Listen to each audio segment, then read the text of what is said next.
నమస్తే, welcome to magnet TV. నేను మీ కృష్ణవేణి. రోజు రోజుకు పెరుగుతున్న బంగారం ధర ప్రజల్లో విపరీతమైన ఆందోళన కలిగిస్తుంది. ముఖ్యంగా మహిళలు ఏ డబ్బులు వచ్చినా చాలు ముందు బంగారం కొనాలనుకుంటూ ఉంటారు. తగ్గుతుందేమో అని ఎదురు చూస్తున్నారు. బట్ రోజు రోజుకు పెరుగుతుంది. ఇది ఆగుతుందా పెరుగుతుందా? ఈ అంశం గురించి మాట్లాడడానికి ఈ రోజు మనతో పాటు ప్రముఖ అనలిస్ట్ సురేష్ కొచ్చటిల్ గారు ఉన్నారు. ఆలస్యం చేయకుండా మాట్లాడదాం. నమస్కారం సార్. నమస్కారం సార్, గోల్డ్ రేటు చాలా మందికి తెలియంది ఏంటంటే ఎందుకు పెరుగుతుంది, గవర్నమెంట్ ఎందుకు తగ్గించట్లేదు అంటే నిరక్షరాస్యులైన వాళ్ళు, గ్రామాల్లో ఉండే మహిళలు ట్రంప్ వస్తే తగ్గుతుందంట కదా, తగ్గలేదేంటి, ఇలాంటి చాలా అపోహలు ఉన్నాయి. ఇవి పెరుగుతుందా తగ్గుతుందా, రీజన్ ఏంటి? ఫస్ట్ ఆఫ్ ఆల్ బంగారం ఎక్కడి నుంచి వస్తుందో మనం తెలుసుకోవాలండి. ముందు మన దగ్గర కూడా చిన్న చిన్న ఫీల్డ్స్ ఉన్నాయి. కోలార్ గోల్డ్ ఫీల్డ్స్ అనేవి కర్ణాటకలో కేజీఎఫ్ ఉన్నాయి. చాలా తక్కువ క్వాంటిటీ. మన దేశంలో 11,000 మెట్రిక్ టన్స్ మన దగ్గర బంగారం ఉంది. మనం అంటే మహిళల దగ్గర బ్యాంక్ లాకర్లు అన్నీ కలిపి. ఇది భారతదేశం కన్నా America, Germany, UK, France, Germany అన్నీ కలుపుకుంటే కూడా ఇంత బంగారం లేదు వాళ్ళ దగ్గర. అమెరికా దగ్గర ఎంత 800 టన్నులు ఎంత ఉంది అంతే. మన దగ్గర 11 నుంచి 21 దాకా ఉందంటున్నారు, 20 మెట్రిక్ టన్స్ గోల్డ్ బంగారం. ఈ బంగారం మేజర్లీ వచ్చేది సౌత్ ఆఫ్రికా నుంచి. అక్కడ దాన్ని తవ్వి తీసి అక్కడి నుంచి ఇది రిఫైన్ చేయడానికి అక్కడే చేస్తారు. ఒక్కొక్కసారి రిఫైన్ చేయకుండా దుబాయ్కి తీసుకొస్తారు. Dubai trading post. దుబాయ్లో ఏం చేయరు, వాల్యూ అడిషన్ ఏం లేదు. అక్కడి నుంచి డిస్ట్రిబ్యూట్ అవుతుంది గోల్డ్ అన్నమాట. దీనికి వరల్డ్ గోల్డ్ కౌన్సిల్ అని చెప్పి ఒక పెద్ద ఆర్గనైజేషన్ ఉంది. ఇదంతా వాళ్ళే మెయింటైన్ చేస్తారు కంప్లీట్గా. స్టాండర్డ్స్ కానివ్వండి, 24 క్యారెట్ ఏంటి, 22 క్యారెట్ ఏంటి, 18 క్యారెట్, ముందు 18 క్యారెట్ ఉంటుండే ఒక టైంలో, 786, అది అన్ని స్టాండర్డ్స్ అంతా వాళ్ళు సెట్ చేస్తారు, హాల్ మార్క్ చేయడం అంతా.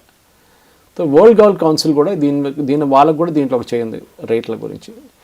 దీని బేసిక్లీ ముందు 2024 దాకా London inter bank offered rate అని లిబో అనే ఒక కాన్సెప్ట్ ఉండే. లండన్లో ఉన్న ఒక ఎక్స్చేంజ్ సిస్టమ్ అనమాట. ఇంట్రెస్ట్ రేట్ ఎంత ఛార్జ్ చేయాలి, వాళ్ళ దగ్గర బంగారం కూడా వాళ్ళ దగ్గరే కంట్రోల్ చేస్తుండే. బంగారం మన దగ్గర ఎంత తగ్గించడం మనది బేసిక్లీ మన దగ్గర వస్తున్న ట్యాక్స్ ఒకటే ఉంటుంది ఎక్కువ. మిగతా అంతా బయట నుంచి వచ్చేది బంగారం. మన దగ్గర భారతదేశంలో బంగారం అసలు చాలా తక్కువ ఒరిజినల్ గోల్డ్. ఇక్కడ వచ్చిన తర్వాత దాన్ని తయారు చేసి బ్యాంగిల్లో తయారు చేయడము, చైన్లు చేయడము, మిగతా ఏదైనా కానివ్వండి, అదన్నీ ఇక్కడ నడుస్తుంది. కానీ వచ్చేది అక్కడి నుంచి, బయట నుంచి. అది కూడా మనకు తెలుసు, 24 క్యారెట్లు ఉంటే మనం దాన్ని వాడుకోలేము. ఎందుకంటే అది మ్యాలబుల్ కాదు, బెండ్ చేయలేము, ప్యూర్ గోల్డ్ అయిపోతుంది. బిస్కెట్గా వాడుకోవచ్చు, మీరు లాకర్లో పెట్టుకుని దాని విలువ బ్యాంకులు. ఇప్పుడు బ్యాంక్స్ వాళ్ళు కూడా అదే ఎక్కువ ఆఫర్ చేస్తున్నారు. సో తగ్గాలంటే మెయిన్లీ మన దగ్గర ఉన్న వ్యాట్ కానివ్వండి, మన దగ్గర ఉన్న ట్యాక్సెస్ అది ఉన్నది కొంచెం తగ్గించవచ్చు. కానీ అది కూడా గవర్నమెంట్ ఎక్కువ తగ్గించరు. ఎందుకంటే గోల్డ్ మీద కూడా ఒక పట్టు ఉండాలని గవర్నమెంట్కి ఉంది. చాలామంది కొనుక్కుంటారు అంటారు, మీరు చెప్పినట్ల పేదోళ్ళు కూడా ఉన్నారు, మహిళలు ఊర్లలో చాలామంది ఉంటారు. సిటీలో కాదు కదా అందరు కొనేది. ఇప్పుడు చాలామంది గోల్డ్ నుంచి మూవ్ డైమండ్ కూడా వెళ్ళిపోయారు. ఇప్పుడు డైమండ్కి అంతా చెప్తారు రీసేల్ వాల్యూ లేదని, కానీ వాళ్ళు దాన్ని కూడా సర్టిఫికేట్ ఇస్తారు. కానీ ఇప్పుడున్న యంగ్ జనరేషన్కి గోల్డ్ కన్నా ఎక్కువ డైమండ్ మీద ఎక్కువ వాళ్ళకి ఉంది. సో గోల్డ్ కన్నా కొంచెం షీన్ పోయింది. ఇప్పుడు ఎక్కువ అంత ఇన్వెస్ట్మెంట్గా ఇప్పుడు అంత ప్రాఫిటబుల్ లేదు. ఎందుకంటే నేను పెళ్లి చేసుకున్న ఆ టైంలో గోల్డ్కి అప్పుడు మా దాంట్లో కేరళలో దానికి మీ దాంట్లో తొల అంటారు, మా దాంట్లో 8 గ్రామ్స్తో ఒకటి క్యాల్కులేషన్ ఉంటుంది. ఓకే, ఆ 8 గ్రామ్స్కి ఇంత రేట్ అని ఉంటుంది. అప్పుడు ఆ టైంలో 12,000 రూపాయలు ఉండే. ఇప్పుడు చూడండి రేట్ ఎంత అయిందన్నది. ఓకే, సో పెరుగుతూనే ఉంటుంది రేట్, దాంట్లో తగ్గడం. కానీ గోల్డ్కి అప్పుడు ఇన్వెస్ట్ చేసిన వాళ్ళకి ఇప్పుడు ప్రాఫిట్ ఉంటుంది. కానీ ఇప్పుడు 80,000 నుంచి 90,000 లేకుండా 88 నుంచి 92కి వెళ్ళేది, ఎక్కువ ప్రాఫిట్ లేదు. ఈ 1,00,000 అవుతుందంటారు, అవుతుందా సార్? 1,00,000 కూడా కావచ్చు. మన చేతిలో లేదు అది, బయట నుంచి వచ్చే బంగారం. దానికోసం మనం చూస్తున్నాం స్మగ్లింగ్ చాలా ఎక్కువ ఉంటుంది ఇండియా. ఎందుకంటే మన కస్టమ్స్ డ్యూటీ కట్ చేసి తీసుకొస్తే 1 కిలో బంగారం మీద 2 లక్షలు సంపాదించుకోవచ్చు. 5 లక్షల నుంచి 2 లక్షల నుంచి 5 లక్షలు సంపాదించుకోవచ్చు. కేరళ మేజర్ దీనిది స్మగ్లింగ్ సెంటర్ కేరళ. దాంట్లో ఒకటే ఎయిర్పోర్ట్, కరిపూర్ ఎయిర్పోర్ట్ అని చెప్పి క్యాలికెట్. రోజు అక్కడ పట్టబడతారు. డైలీ ఒక 2-3 కిలోలు బంగారం పట్టుకుంటారు అక్కడ కస్టమ్స్ వాళ్ళు. అప్పుడు కూడా పట్టుకుంటున్న వాళ్ళు 2% ఉంటారు, మిగతా 95% బయటికి వెళ్ళిపోతారు. గల్ఫ్ నుంచి క్యారియర్స్ ఉంటారు. ముందు మన మలేషియా, సింగపూర్ నుంచి వస్తుండే గోల్డ్ చాలా మటుకు క్యారియర్స్. అంటే వీళ్ళు ఏం చేస్తారంటే వీళ్ళకి ఉద్యోగం ఏం లేదు, వీళ్ళకి స్మగ్లర్స్ ఏం చేస్తారు, పాస్పోర్ట్ తీసుకొచ్చి టికెట్ ఇచ్చి వాళ్ళు పంపిస్తారు. దుబాయ్లో 2 రోజులు తిప్పుతారు. దాని తర్వాత వీళ్ళకి బంగారం ఇస్తారు, తీసుకెళ్ళు అక్కడ ఇండియాకి వెళ్ళి వాళ్ళకి ఏజెంట్ బయట ఉంటాడు, వాడికి ఇవ్వాలన్నమాట. అదంతా వాళ్ళ డీలింగ్ సపరేట్గా ఉంటుంది. అది చినిగిపోయిన 2 నోట్, ఒక నోట్ చింపేసి ఒక నోట్ ఈయనకి, ఒక నోట్ ఆయనకి, సినిమాలో చూపిస్తారు. లేకుంటే ఐడెంటిఫై చేస్తారు ఫోటోతో సహా. ఈయనకి తెలియదు ఏజెంట్ ఎవడని, ఏజెంట్కి తెలుసు వీరవడని చెప్పేసి. కేరళలో పెద్ద మాఫియా అది. కానీ బంగారం రేట్కి ఒక ఇన్వెస్ట్మెంట్గా భారత మహిళలు చూసుకున్నారు. దానికి ఏంటంటే బేసిక్లీ పెళ్లి దాంట్లో కూడా ఒక సెక్యూరిటీ లాగా అనమాట. అంటే రేపు ఏమైనా క్రైసిస్ ఉంటే ఇది వాడుకోవచ్చు, అమ్మేసుకోవచ్చు, లేకుంటే బ్యాంకులో పెట్టి లోన్ తీసుకోవచ్చు. ఇప్పుడైతే గోల్డ్ లోన్ కంపెనీస్ కూడా ఉన్నాయి చాలా మటుకు. మీకు వెళ్తే అర్ధ గంటలో మీకు లోన్ ఇచ్చేస్తారు. సో కానీ ఒక తగ్గడం పెరగడం అనేది గవర్నమెంట్ చేతిలో లేదు. ఎక్కువ ట్యాక్స్ చాలా చిన్న కాంపోనెంట్ దానిది. కానీ ఎదురు చూస్తున్న వాళ్ళకి ఇంకా ఎదురు చూడ అంటే ఇప్పుడు కొంతమంది ఏమో ఇన్వెస్ట్మెంట్ మీరు అన్నట్టు షేర్స్ స్టాక్స్లో పెట్టుకుంటే లాభం ఉంటుంది, కానీ చాలా బ్లైండ్గా గోల్డే కొనాలి అనే ఒక మైండ్ సెట్తో ఉంటారు. మారిందండి ఇప్పుడు, చాలా మటుకు మారింది. ఇప్పుడున్న జనరేషన్ అదే మళ్ళీ చెప్తాను. ఇప్పుడున్న అమ్మాయిలు కానివ్వండి చూడండి, వాళ్ళ పేరెంట్స్ నుంచి వచ్చిన బంగారం ఉంటే వాళ్ళు పెట్టుకుంటారు, కానీ మిగతా వాళ్ళు కొత్త ఇన్వెస్ట్మెంట్ అంతా స్టాక్స్లో పెడుతున్నారు, రియల్ ఎస్టేట్లో పెడుతున్నారు.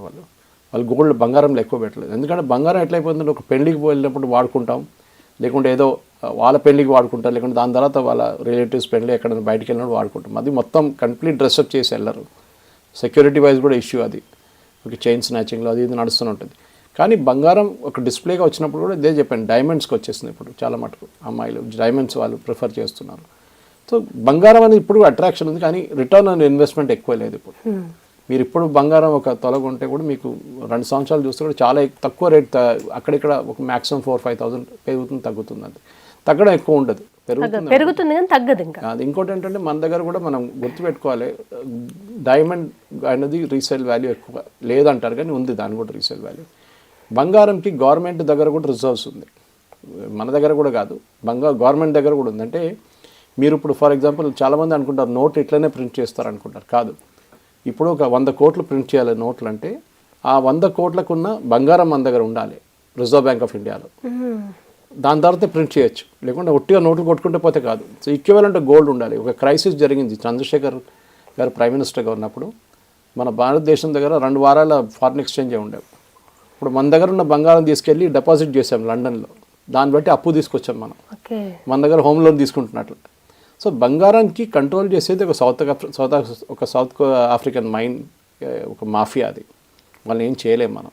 వరల్డ్ గోల్డ్ కౌన్సిల్ వాళ్ళు కూడా చిన్న మాఫియా అనే వాళ్ళు కూడా, కానీ వాళ్ళు ఒక ఆర్గనైజేషన్ లాగా వీళ్ళందరినీ కంట్రోల్ చేస్తారు. మన దగ్గర లోకల్ జ్యువెలర్స్ అందరూ వాళ్ళ దగ్గర అఫిలియేటెడ్గా ఉంటారు.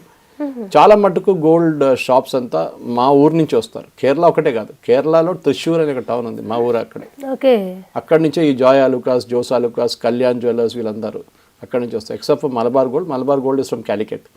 మిగతా వాళ్ళందరూ ఆ ఏరియా నుంచి వస్తారనమాట, త్రిశూర్ టౌన్లో. మా ఊర్లో కూడా త్రిశూర్ టౌన్లో ఒక స్ట్రీట్లోనే మన దగ్గర సోమాజిగూడ కన్నా ఇక్కడ 20-30 షాప్స్ ఉంటుంది, అక్కడ 100 షాప్స్ ఉంటాయి. అక్కడ ఒక్కొక్క షాప్ సైజ్ చూస్తేనే మీరు అది మీకు పరిశాన్ అయిపోతారు. పొద్దున 10 గంటలకు ఫుల్ అయిపోతుందండి.